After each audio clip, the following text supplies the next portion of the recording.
porque todas tenemos mucho que contar. Mujeres de 10 en Educación. Una conversación desde la Red de Mujeres Unidas por la Educación. Acompáñanos a conocer los retos, aprendizajes y desafíos de las mujeres que construyen la educación todos los días.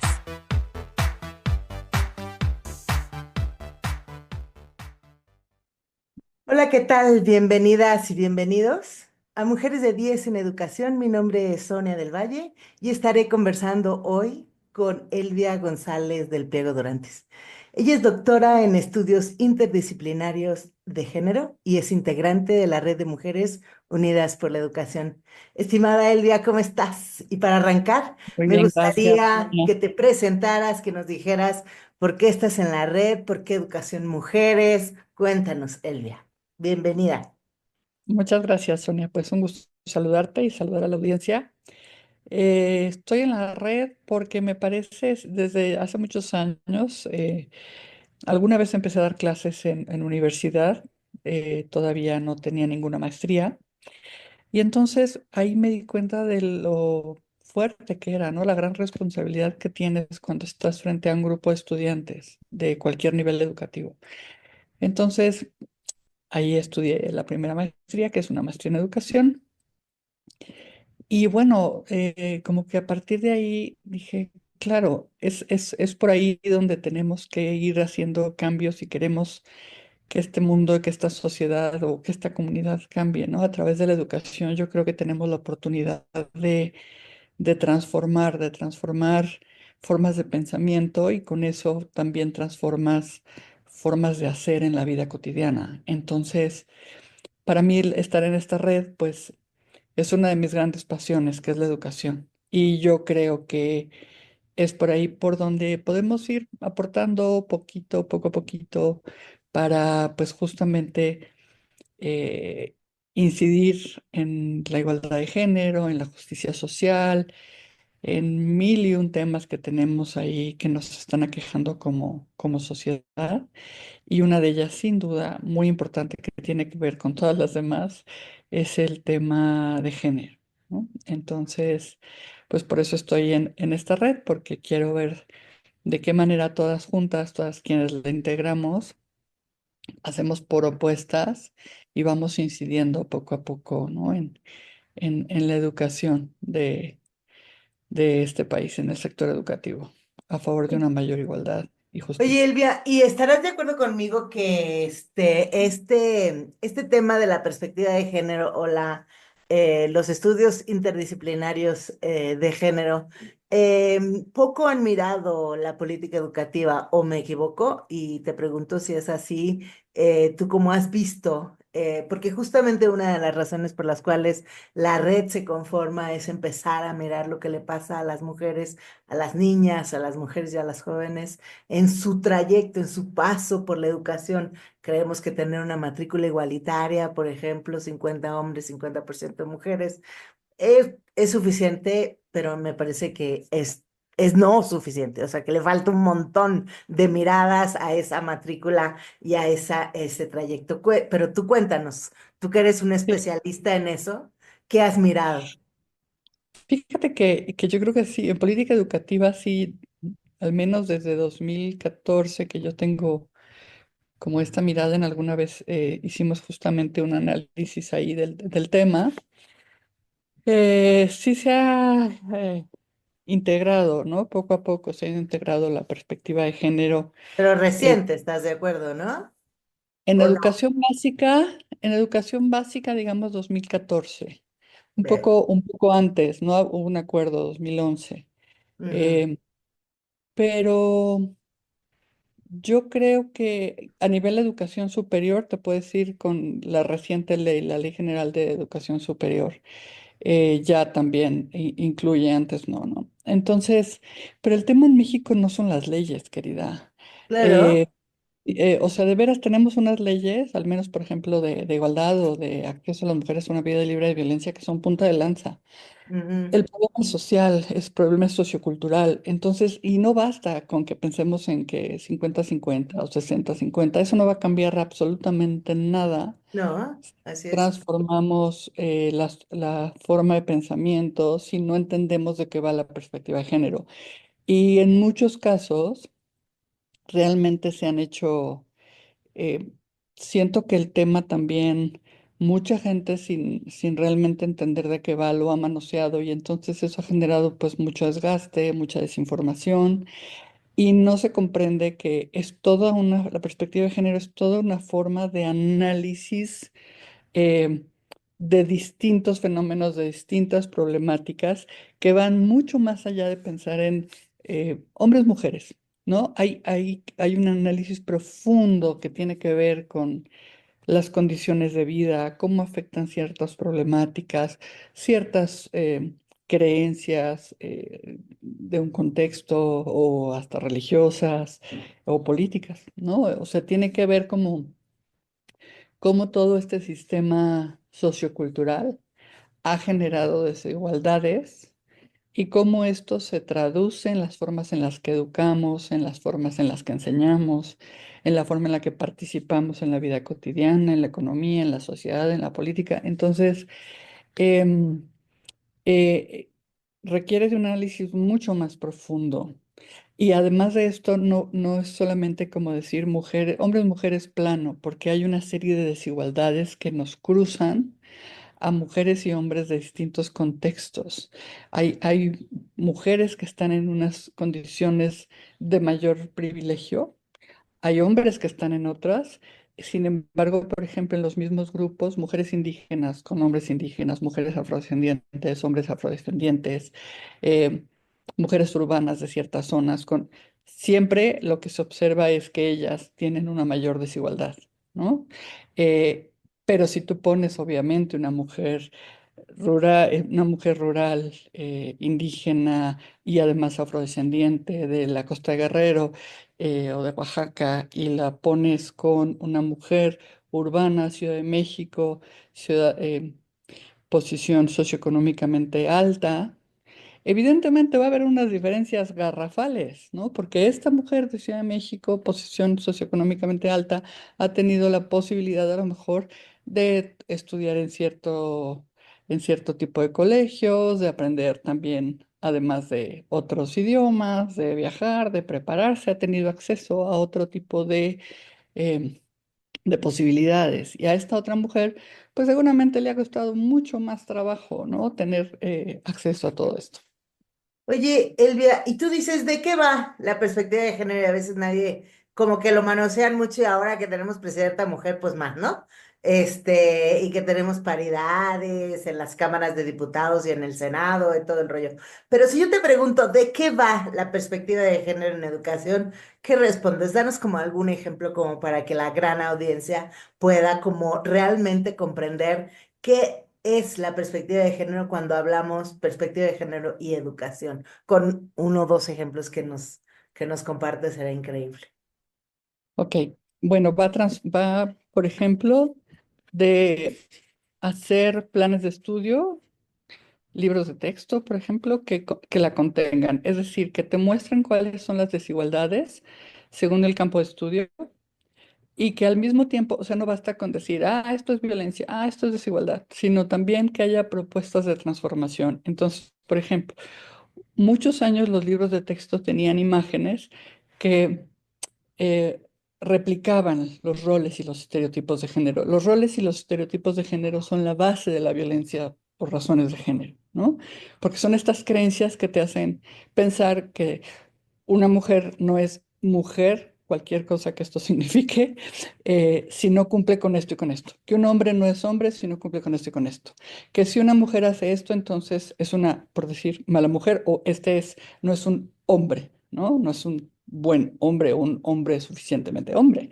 Entonces, en muchas ocasiones los libros de texto tenían estas imágenes, ¿no? Ponían, por ejemplo, imágenes de mujeres haciendo los quehaceres del hogar, cuidando, y los hombres por supuesto, un hombre blanco, heterosexual, cargando un portafolio y vestido con un traje, ¿no? O sea, Yo me repite. acuerdo ahí de mamá masa la masa, ¿no? Que era una Sí, frase de que escribías en la escuela cuando eras niña.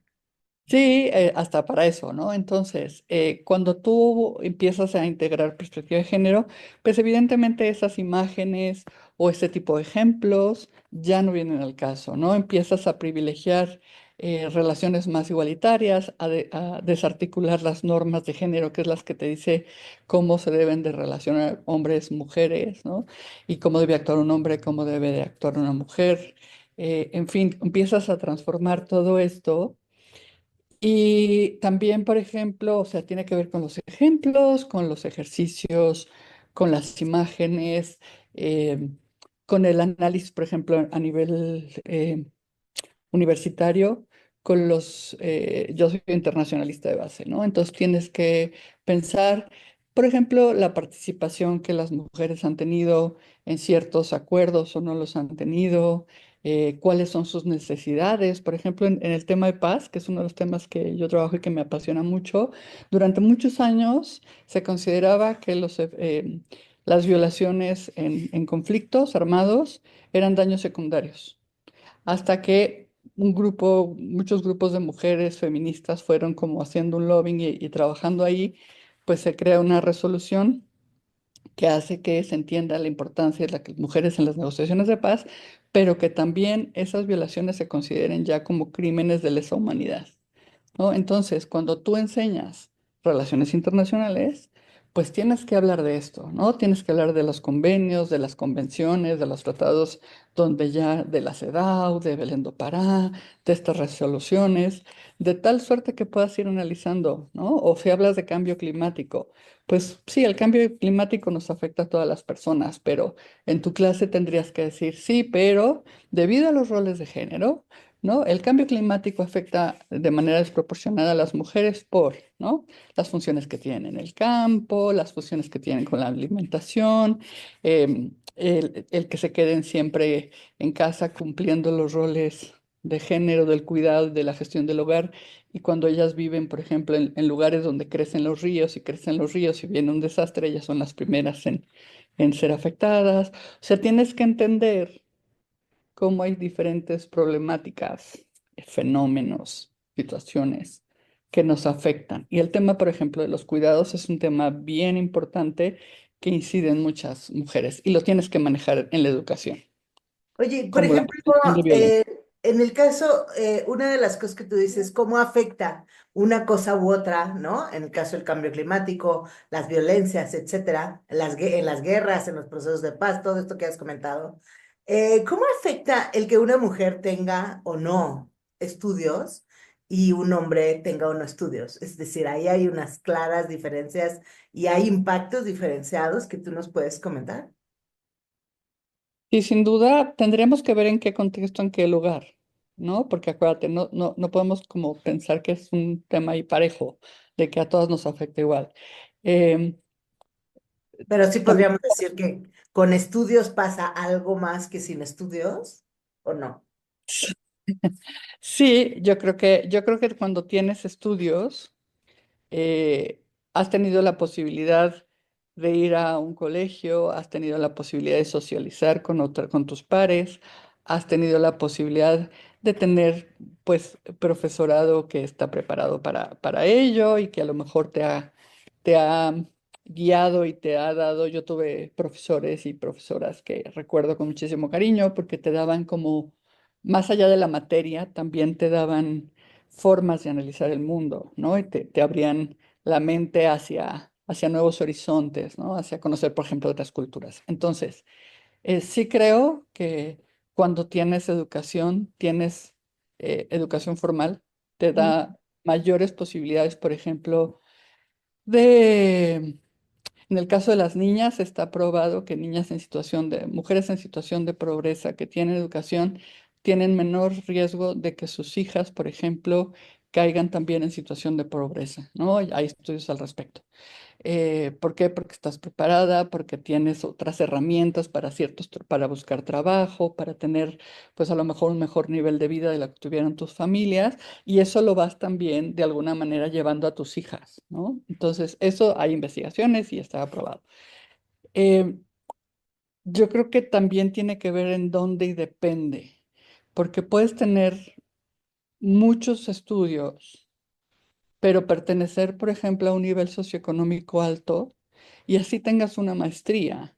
Puede ser que esté mal visto que tú trabajes, ¿no? Que todavía no se hayan roto esos estereotipos de género, esos roles de género, donde el hombre se siente afectado, su posición, si tú trabajas. Entonces, puede ser que tengas esos estudios, pero que no los lleves a la práctica porque estás 100% dedicada a las labores del hogar, ¿no? Entonces, eso el día de mañana te afecta a ti en la posibilidad de una pensión, de jubilarte, de tener ahorros y estás supeditada a la otra persona, ¿no? A esa pareja. Entonces, y el día de mañana, si te divorcias, pues a las pensiones en fin, en fin. Entonces, yo no creo que sea como literalmente si tengo estudios, por lo tanto, tal cosa. Yo creo que hay que ver siempre las condiciones, el contexto, la situación y pensar de qué mujeres, en qué momento de su vida, en qué contexto estamos hablando, ¿no? Sin duda hay lugares donde sin duda el que las niñas tengan acceso a la educación les va a cambiar parte de la historia. Pero vamos a ver qué pasa después cuando sean adolescentes y tengan relaciones de pareja. La violencia del noviazgo es un tema muy importante en este país. El embarazo adolescente es un tema bien importante en este país. ¿Qué va a pasar después cuando estudien? ¿Qué va a pasar si terminan una licenciatura pero se casan y se dedican a las labores del hogar? Porque el contexto en el que están, la pareja que tienen, eh, pueden ser violentadas si quieren dedicarse a su profesión. O sea, todavía hay cuestiones de creencias que hay que cambiar muchísimo. Nada en estos temas es 2 más 2 igual a 4. Siempre hay que tener como un análisis muy, muy detallado y muy profundo de de ciertos contextos. Y hay que tener en cuenta perdón la redundancia, varias variables, ¿no? O sea, de dónde estamos hablando y en qué momento de la vida estamos hablando y en qué contexto estamos hablando. Oye, Elvia, y tú mencionabas que, bueno, no sé si lo mencionaste o no, pero que no, sí, sí lo mencionaste, que uno de los grandes temas o los temas que más te apasionan es el tema de la paz. Y en un país como México que tiene tantos desafíos con respecto a la paz, te pregunto ya casi para finalizar esta conversación que ha sido una riqueza genial y te agradezco mucho por ella. em, ¿Qué pueden hacer o qué tenemos que empezar a mirar o qué no hemos hecho con respecto a lo que pueden hacer las escuelas o las instituciones educativas para fomentar pues estas miradas distintas con respecto a una nueva forma de relacionarnos entre los hombres y las mujeres? Porque ahí empieza la paz. La paz no empieza nada más en zonas de guerra, pues, ¿sabes? Sino también en las familias, en las escuelas, etcétera, ¿cierto?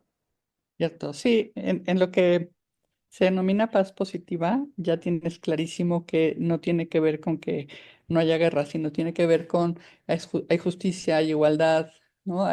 Los derechos humanos se viven, se cumplen, se gozan, ¿no? Entonces, eh, muchas, tiene que haber como muchas condiciones, pero también yo pensaría empatía, trabajar con esos prejuicios que tenemos como personas, como docentes. Nunca olvidar que una docente, un docente es una persona, un papá, una mamá de familia es una persona y por lo tanto alguien en el gobierno es una persona, ¿no? Y por lo tanto tiene creencias, tiene formas de pensar y de ver el mundo y Claro. con base en ellas trata a las demás personas. Entonces, a mí me ha tocado terriblemente escuchar en cursos y capacitaciones que estoy dando en colegios o así. em, Padres, y digo padres específicamente, de familia que maltratan mucho a sus hijas por este tema de género, ¿no? O sea, eh, no hay un diálogo en la Sí, familia. Y si lo hay un diálogo donde yo te impongo mi forma de pensar el mundo. Y ya las juventudes están en otro lado, ¿no? Las juventudes tienen acceso a muchísima información. Y si tú no dialogas, pero realmente dialogando con empatía, con escucha activa, ¿no?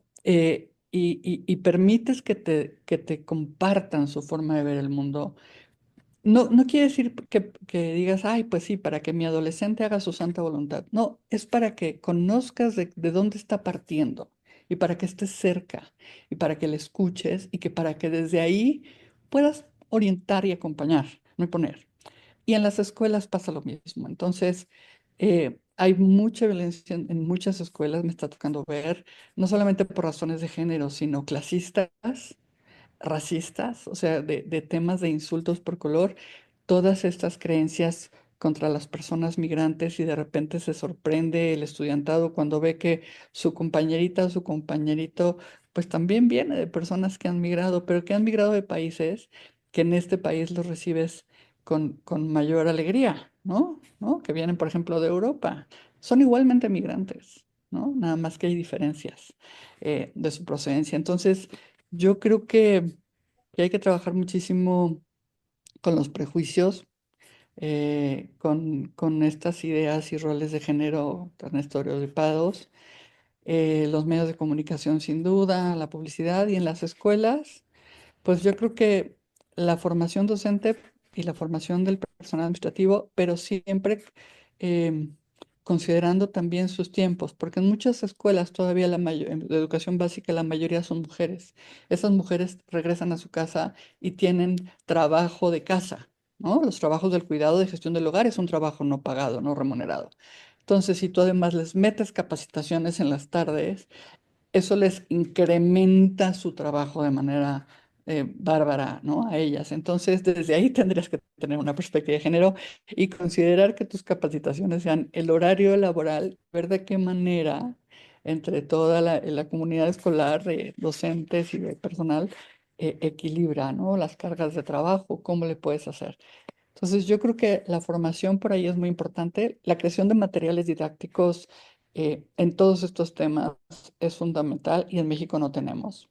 O sea, de verdad falta muchísimo. En España tú puedes encontrar muchísimos materiales muy interesantes, desde juegos de cartas, de memorama, de mil cosas.